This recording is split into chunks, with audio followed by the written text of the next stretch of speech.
वृंदावन धाम की। अंतवाद, एक एक वाद, हर चीज का वाद चलता है, लेकिन ऐसा होना चाहिए ना तो जातिवाद होनी चाहिए, ना तो भाषावाद होना चाहिए, ना तो प्रदेशवाद होना चाहिए, ना संप्रदायवाद, कोई वाद नहीं होना चाहिए। हमारे यहाँ केवल एक वाद होनी चाहिए। वो कौन सा वाद? राम का आशीर्वाद। बस राम जी का आशीर्वाद लेके चले और बटे ना, हम छटे ना। और अपने बच्चों को देखे जरा, ये बच्चे जो 18-19 साल के 20 साल के बच्चे होते हैं, इनकी बुद्धि मंद रहती है। भैया ने कहा ना अभी, और कुछ छोड़ा नहीं उन्होंने जो मैं बोलूं, पर हाँ उसको मैं समझा रही हूँ, ठीक से समझा रही हूँ कि जो है बच्चियों को, बच्चे आजकल के नए नए लोग हैं, उनकी बुद्धि उतनी होती नहीं है। वो जो है नहीं बुद्धि के कारण ना वो कुछ भी जो है बातें माता पिता से करते, परेशान करते, हमें जो है ये विवाह करना है, ये करना है, उनको खबर नहीं है। तो उन सभी बहनों से भी मेरा निवेदन है कि इस सब चीज में ना पढ़ करके आप पढ़ाई लिखाई में पढ़ो, और अपने जो है जो महामहिलाएं हुई हैं, महापुरुष हुए हैं, जो झांसी की रानी लक्ष्मीबाई लोग हुए हैं, उनके विषय में जरा आप पढ़ के देखो, भक्तों के विषय में पढ़ के देखो। ये जब इस सब में पढ़ करके ना कुछ रखा नहीं है, पढ़ाई लिखाई में रखा हुआ कुछ रखा नहीं हुआ है, तो फालतू में जो बुद्धि ना, इसको मंद मत करो, बर्बाद मत करो खुद को।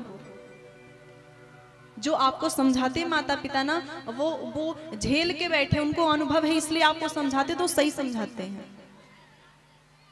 अपना जीवन, पढ़ाई करने जाएंगे तो पढ़ाई ठीक से नहीं करेंगे, वहां फोन चलाओ। माता पिता की सबसे बड़ी गलती, फोन दे देते हैं। सबसे खराब तो माता पिता ही है। गलती तो माता पिता की है। स्वतंत्रता के चक्कर में, हाँ बेटा लो फोन चलाओ, और जहां हाई स्कूल पास हुए तो फोन थमा दिया, और फोन थमा दिया तो फोन बच्चा चला रहा है, कभी ये भी ध्यान नहीं देते कि ये पढ़ रहा है या फिर फोन चला रहा है, क्या कर रहा है, ध्यान भी नहीं देते, गलत करते हैं। ना जाने कौन से कचरे में बच्चा फंस जाता है, पता नहीं चलता है। ऋषि रामचंद्र भगवान की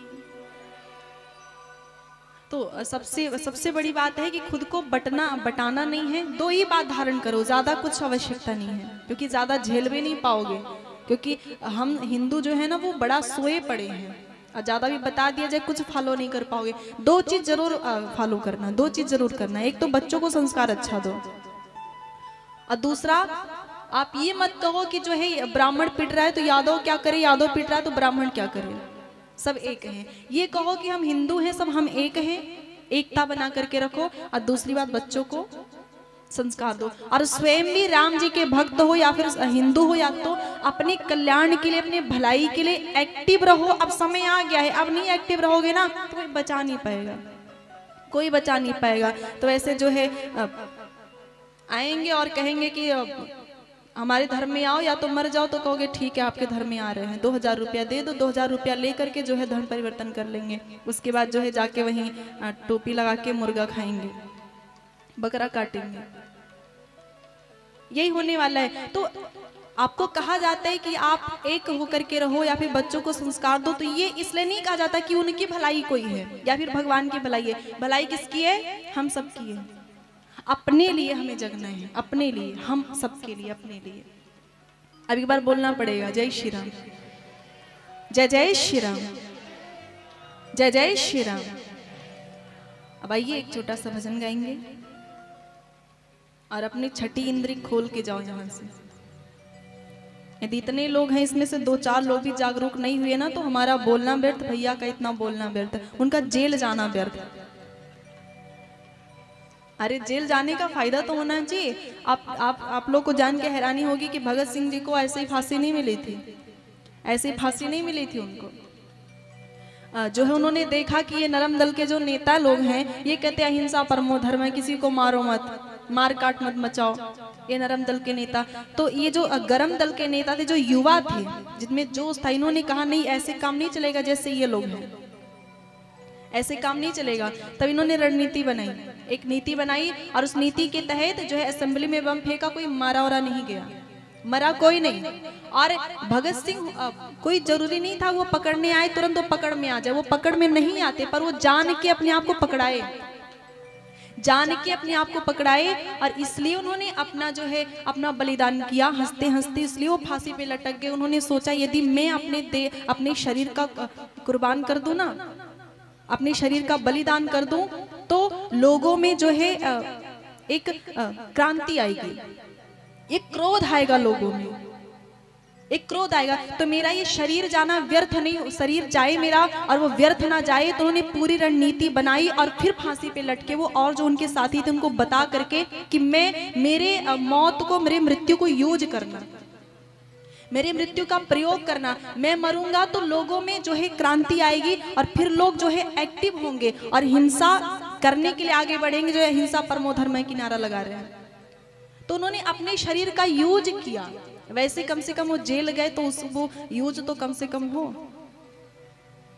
भगत सिंह जी ने कहा कि यदि हमारा शरीर जाने से जो है हमारी मृत्यु होने से, बलिदान फांसी चढ़ने से यदि देश का भला हो तो ऐसे एक नहीं करोड़ों शरीर बलिदान है इस देश पे, तो कम से कम जेल जाना वो ना हो। अभी बंगाल में, पश्चिम बंगाल से हमारे कथा करके, शायद इसके पहले पश्चिम बंगाल से आ रहे। अब पश्चिम बंगाल में कौन है आप लोग जानते होंगे, मंथरा जी हैं, उनका नाम है ममता बनर्जी, और पूरा पूरा वो मंथरा है पूरा पूरा। तो अब देखो वहां से आ रहे हैं, वहां जैसे हम यहाँ मंच से बोले जय श्री राम तो सारे ऐसे कर लो, ऐसा लगे कि सांप सूंघ गया है। वहां राम नाम पे बैन लगा हुआ है। एक दिन 2 दिन हम लोग जैसे बोले राधे राधे तो सारे बोले राधे राधे, जैसे बोले जय श्री राम तो सारे शांत, और यहाँ तक कि ऐसे मुंह पे हाथ धर के पीछे हट जाए। राम नाम पे बैन लगा है और समय नहीं लगेगा, इधर भी बैन लग जाएगा, इसलिए एक्टिव रहो। अब देखो वहां पे वो तो अंत तो होगा ही, पाप चलता नहीं है, अंत होता है। वो मंथरा भी जाएंगे, शत्रुघ्न जी पीटेंगे और जो है कुबर टूट जाएगा।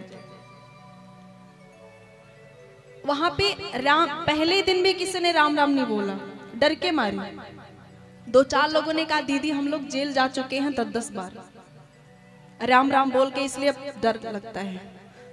राम राम बोलो से जेल में जाओ। तो हमने कहा ठीक है हम बोलेंगे, और यहाँ का कानून हमारे ऊपर लागू नहीं होता, लागू भी कर देंगे तो क्या कर पाएंगे, हम अकेले थोड़ी ना हैं, बहुत सारे लोग हैं। हम जेल में चले जाए, हमें जो है हम खत्म हो जाए तो अब लोग तो है ना, क्या क्या फर्क पड़ता है। तो वहां पे पहले दिन राम नहीं बोला गया, दूसरे दिन, तीसरे दिन, चौथे दिन, 5वें दिन हम सबको रोना आ गया, क्योंकि आदत है राम राम की। अब कोई राम नहीं बोलेगा तो अब देखो आदत तो पड़ जाती है ना। तो पहली बार वहां पता चला कि राम के बिना हम लोग रह नहीं सकते। पहली बार अनुभव हुआ कि राम ना मिले, राम का नाम सुनने को नहीं मिला तो जीवन खत्म है। तो बहुत वेदना हुई, और जब वेदना लोगों ने देखी तो उन लोगों ने भी अपनी जान जोखिम में डाली, सब बोलना शुरू हो गए जय श्री राम।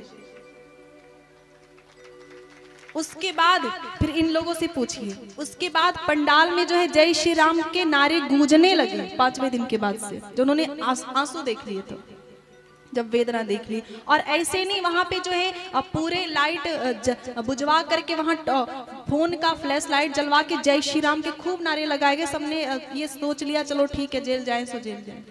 तो क्रांति आनी चाहिए ना वो, पर एक तो कम से कम आगे तो बढ़े। उसी तरह से भगत सिंह जी लोग और बहुत सारे लोगों ने अपने आप को शहीद कर दिया, जिससे भारत स्वतंत्र हो, भारत आजाद हो और सनातन धर्म की ध्वजा लहराती रहे। तो अब वो जो है मंद हो रहा है, तो अभी जागरूक होने की आवश्यकता है तो बहुत, लेकिन और थोड़ी होने की आवश्यकता है। अब बोलो जय श्री राम। हम ऐसे धरती पर हैं, अभी झारखंड की धरती पे है ना, झारखंड की धरती पे हैं, और बहुत हम लोग का सौभाग्य है कि हम सब आज़ाद हैं। और उत्तर प्रदेश में जाओ तो वहाँ और आज़ाद हैं, वहाँ कोई किसी का चलता नहीं, केवल बाबा का चलता है। वहाँ केवल बाबा का चलता है, और हमें बोलने में कोई भय नहीं है, कुछ भी बोलने से कोई भय नहीं है। क्या कोई करेगा, क्या कर पाएगा कोई। हम कहाँ से, हम यूपी की धरती से हैं, और यूपी में बाबा हैं, और जहाँ बाबा हैं वहाँ किसी का चलता नहीं है। वो बाबा नहीं, वो ढाबा है।